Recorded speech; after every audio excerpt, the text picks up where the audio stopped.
qarsanayso ay maana iyo ka qarsanaysa inay ogaadaan iyo kutubay inay ogaadaan alaabta ay gadayso si ay faa'iidada aysan ugu ciriirin ma aha madaxweyne waa dawlad adigu malihi dad baa kaa dambeeya oo kaala wareegi doona wax qoranoo la yaqaan oo policy ah baa lagaaga baahan yahay marka policygaaga diyaaradii awaagi nala fuushay baan weli saaranahay waa ku jaawareernay cilada intaasaa keentay adiga ayaa ka mas-uula adigaana xallin kara musuq baan ka digayaa qaadkaan ka shaqaysanaya musuq baan ka digayaa dhulalkii baan gadayaa musuq adigaa lagaa rabaa isagaaji ficilkayga iyo afkayga raaca ficilkayga ha raacinine haddaa ka wadid ma shaqaynayso iswaafaji adigu qodobka intaasan ka orniya qodobka labaad xaafuun waxay dhaheen waxaan ka dhisaynaa imaaraadku erebor waxaan ka dhisaynaa isbitaal waxaan ka dhisaynaa iskuol waxaan ognahay dekeda boosaaso 10 sano ka hor in lagu wareejiyey ilaa iyo haddeerna aysan waxba ka dhisin xoogaa yaroo macno lahayn waxaan ognahay ereborkii boosaaso in la siiyey waxaan ognahoo kale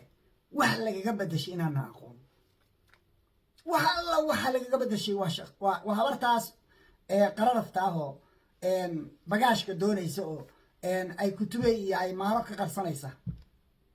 waddankii oo dhan wuxuu noqday qararaftaas nin kastoo meel horjooga ka ahi waa qararaf ganacsi doona keligiisa hadda jira walaalkiisaa la socday waxay ku heshiiyeen ma naqaan xaafuun laakiin waxaan idiin sheegaya xaafuun waxaan xogtaan maqlayo helayo dagaal baa ka dhici doona siciidaa walba dablaroor buu ahaa I believe inuu waansamo oo markaan uusan halka xabad ka dhigin waxaa la yaab leh waan marar badan sheegay boosaaso dhinaceeda waxaa laga dhisayaa base ciidan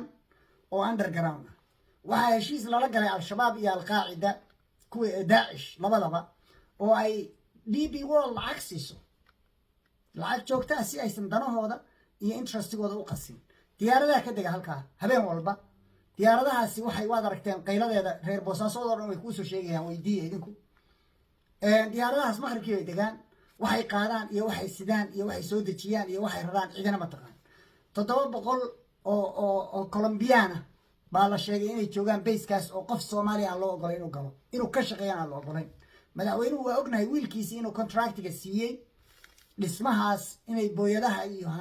iska rogooyinka iyo wixii meesha joogana ay ka shaqeeyaan isaguna lacag ka sameeyo laakiin wax intaa dhaafsiisan ma naqaan dhulka hoostiisa laga dhisayaa magaaladan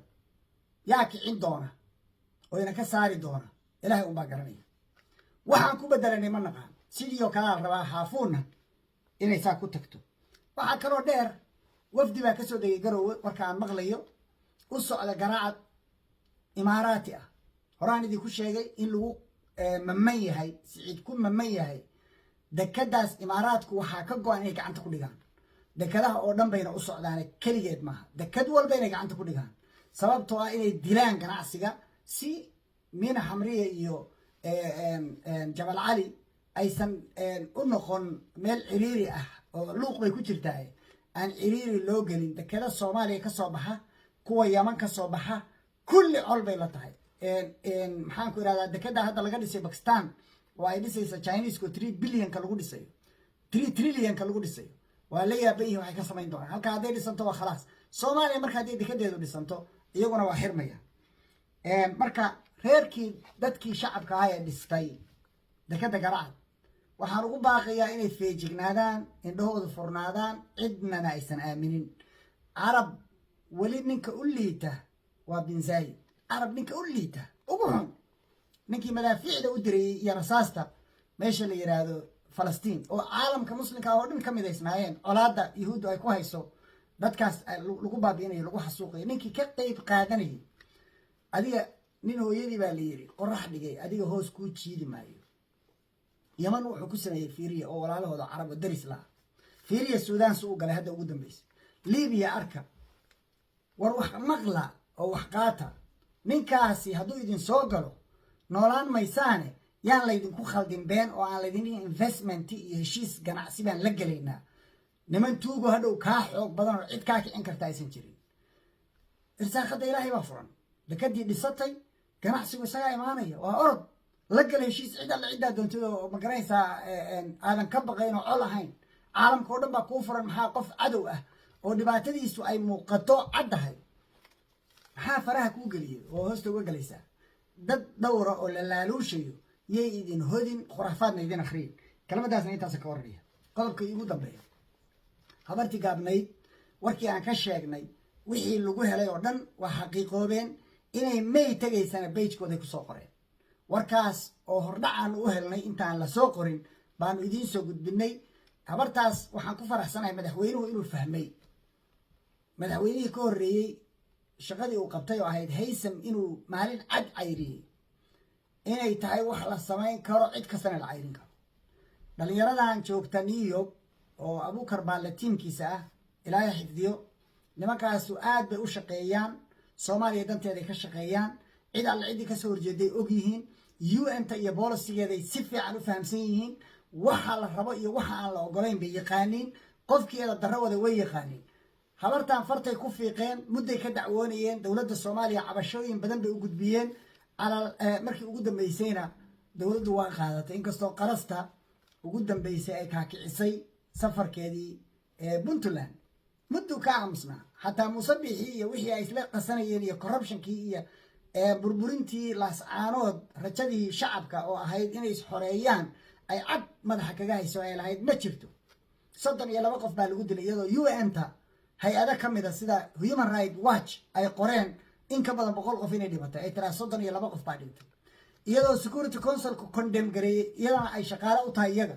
in farta lagu fiiqo la tobanaagtaan idinma shaqaysay boolisiga ingiriiska ee qayb iyo xukun bay wadaa meesha in la burburiyey wadaa areadaas blood money hadda kahor baan idiin sheegay oilka ku jira darteed baa loola dirirayay laascaanood iyo sool disputed area ingiriiska ku magacaabay marka qadiyadda iyada ah bay daba socotay siyaasaddaasay faafinaysay madaxweynuhu mar horey ahayd inuu islaantan iska qabto ka takhalluso laakiin maray ahaataba kolley qarastii puntland baa soo dadejisay laakiin at the end waa faa'iido ummadda soomaaliyeed taasi inay dhaafto kan kaloo imaanaya kolley waa maraykan baa la sheegayaa maraykan ingiriis labadaas isu badbedela oo isku kaaya haysta batal garan baa noqon kala reebta ma arkaysa kaa yimaada iyo safiirada jooga dowladdu ha siiso directions sidii kii etoobiya loo cayriyey baa mid kasta loo cayrin karaa ninkii waddadiisa ka leexda shaqaa laga qabanaya intaasaan odhanaya waana ku faraxsanaya inay soomaalidu soo dhiiranayso ay baranayso caddaanku inay ajnabi yihiin iyaguna dalka leeyihiin shacabka iyo dhalinyarada waxaan leeyahay war yaan laydin lugoyn war qabyaalad yaan laydiin akhriyin waa qararaf waad u jeedaa nin walba isagaa ganacsi gaara wata nin adiga kuu danaynaya ma jiro wallaahi uusan qada kaa bixinayn oo uusan dan ka lahayn reerkaaga ma liibaanihii lagu liibaanay oo jaranjarada lagu fuulay oo kursiga marka la fuulay jaranjaradii layska tuuray ha noqon ha iska sacbin xisaabtan xildhibaan baad arkaysaa mid le xildhibaan baana kuwa muqdisho horta iska badaa warkooda 3 mugdiyaa loo dhiibay waxaan la aqoon bay baasinaya oo aysan arago akhriyin mawjada kuwa gobol maamul goboleedyadana waa sidoo kale waxa laga war nin baa iska wata oo hawsha iskale waa maxaayad nin u furan dowladnimada lagu sheegayaa nin baa iskale oo isaga dhoofay cid buu la kulmaya waxay is yiraahdeen lama yaqaan warqado la qoraya ma jirto transcript la soo dirayo wixii lagu wada hadlay cid goobjoog ah ma jirto wasiiro iyo ragii iska lahaa xirfadda lahaa male nin iska wareegay habar qaranafa ka qarso kutubey iyo aymaano salaamu calaykum waraxmatullah